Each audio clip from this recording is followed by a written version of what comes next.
How to add columns in Google Sheets tutorial. To add columns in Google Sheets, you will start by opening your Google Sheets document and selecting the column where you want to add a new column. To do this, click on the column header where you want to insert the new column. Next, click on the Insert menu at the top of the page and select Insert Column.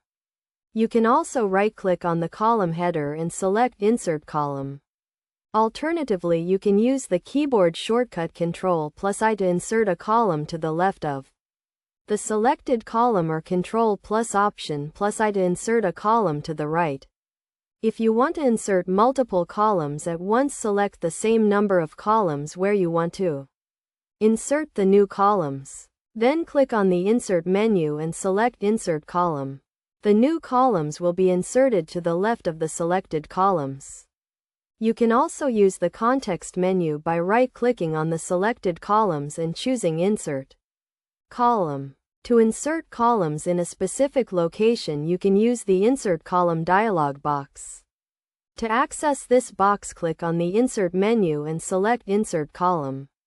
Then in the Insert Column dialog box, select the location where you want to insert the column and click OK. Best practices for adding columns in Google Sheets include always selecting the correct column where you want to insert the new column and using the Insert menu or keyboard shortcuts to insert columns. By following these steps and best practices, you can easily add columns in Google Sheets and organize your data effectively. It is also important to note that when you insert a new column, all data and formatting to the right of the insertion point will be shifted one column to the right. So make sure to plan your column insertion carefully to avoid disrupting your data. By mastering the skill of adding columns in Google Sheets, you can work more efficiently and effectively with your spreadsheets.